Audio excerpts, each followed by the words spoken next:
Hi అండి అందరికీ.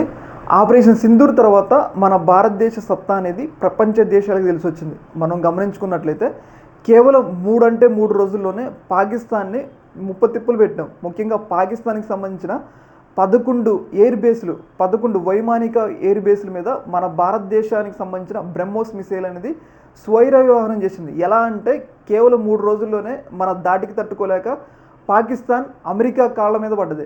Donald Trump కాళ్ళ మీద పడితే డొనాల్డ్ ట్రంప్ మన మోడీ గారికి చెప్పి సీజ్ ఫైర్ చేశారనమాట. అయితే ఇలాంటి సందర్భంలో కేవలం 3 రోజుల్లోనే పాకిస్తాన్ లాంటి దేశాన్ని ఒక దారికి తెచ్చుకోగలిగాం. కాబట్టి పక్కనున్న చైనా కానీ అలాగే అగ్రరాజ్యం అని చెప్పుకుంటున్న అమెరికా కానీ ఆపరేషన్ సింధూర్తో మన దేశం అనేది ప్రపంచ దేశాలకు తెలిసి వచ్చిందనమాట. అయితే ఇలాంటి సందర్భంలో భారతదేశాన్ని ఎలా అయినా కట్టడి చేయాలి. ఎందుకు అంటే భారతదేశాన్ని కట్టడి చేయకపోతే మనకున్న ఆయుధ సంపత్తితో మన యొక్క ఎకానమీతో చైనాకి అలాగే అమెరికాకి పోటీ వస్తాం. అలాంటి సందర్భంలో వాళ్ళు డైరెక్ట్గా భారతదేశంతో ఢీకొనే అంత లేదు. కాబట్టి పాకిస్తాన్ని బలోపేతం చేస్తున్నారు అని చెప్పేసి మనమైతే అర్థం చేసుకోవచ్చు అనమాట. పాకిస్తాన్ని మన భారతదేశం మీదకి ఒక పావులాగా వాడుతున్నారని చెప్పేసి మనకైతే క్లియర్గా అర్థమవుతుంది. మనం చూసుకున్నట్లయితే ఆపరేషన్ సింధూర్ జరుగుతున్న సమయంలోనే అమెరికాకి సంబంధించిన IMF సంస్థ పాకిస్తాన్కి దాదాపు $2 బిలియన్ ప్యాకేజ్, బెయిల్అవుట్ ప్యాకేజ్, అంటే పాకిస్తాన్ ఆర్థికంగా బలోపేతం చేయడం కోసం అమెరికా ప్రయత్నిస్తుంటే ఆయుధపరంగా బలోపేతం చేయడం కోసం చైనా ప్రయత్నిస్తుంది. ఎందుకు అంటే మన ఆపరేషన్ సింధూర్లో ఏదైతే చైనాకు సంబంధించిన డిఫెన్స్ సిస్టమ్ HQ-9 అనేది తీవ్రస్థాయిలో ధ్వంసమైంది. అలాగే అమెరికాకి సంబంధించిన రాడార్ని మనం తీవ్రస్థాయిలో ధ్వంసం చేసినాం. అంటే మన సత్తా అనేది వీళ్ళని భయపెడుతుంది. ముఖ్యంగా చైనాకి అమెరికాకి తీవ్రస్థాయిలో భయపెడుతుంది అనమాట. అయితే దీన్ని గమనించిన ఈ 2 దేశాల్లో కూడా పాకిస్తాన్ని బలోపేతం చేయాలి, పాకిస్తాన్ని బలోపేతం చేయకపోతే భారతదేశాన్ని మనం ఎదుర్కోము అని చెప్పేసి వాళ్ళకి క్లియర్గా అర్థమైందనమాట.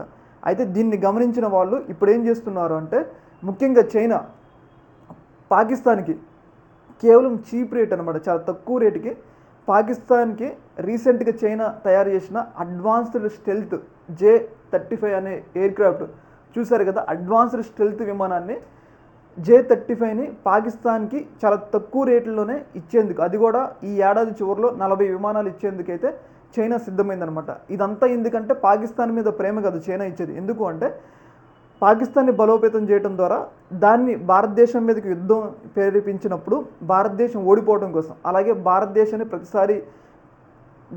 మీదకి ప్రతిసారి పాకిస్తాన్ని ప్రయోగించి మన యొక్క డెవలప్మెంట్ దెబ్బతీయడంతో పాటు మన ఆర్థిక వ్యవస్థను కూడా దెబ్బ కొట్టారని చెప్పేసి చైనా భావిస్తుంది.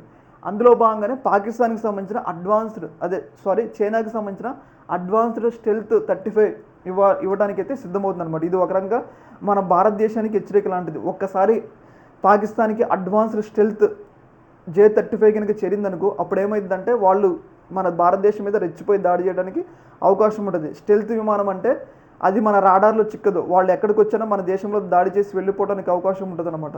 ఇది ఒక రకంగా మనకి హెచ్చరిక లాంటి పరిణామం. మరి మన ఆర్మీ దీన్ని ఎలా ఎదుర్కొంటుందో చూడాలి. ఏదేమైనా కానీ ఆపరేషన్ సింధూర్ తర్వాత మన సత్తా అనేది ప్రపంచ దేశాలకి ముఖ్యంగా చైనాకి అమెరికాకి తీవ్రస్థాయిలో భయాన్ని తెప్పించింది. కాబట్టి దీన్ని ఎలా అయినా కౌంటర్ చేసేందుకు వాళ్ళు పాకిస్తాన్ని చాలా బలపరుస్తున్నారంటంలో ఎలాంటి సందేహం అయితే లేదు.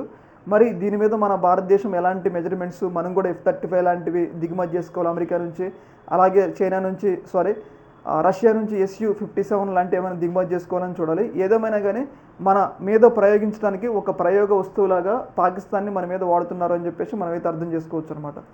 ఈ యొక్క అంశంలో మీ యొక్క అభిప్రాయాన్ని కింద కామెంట్లో తెలియజేయండి. అలాగే ఇలాంటి మరిన్ని అప్డేట్స్ కోసం మన ఛానల్ సబ్స్క్రైబ్ చేసుకోండి. ఓకే మరి.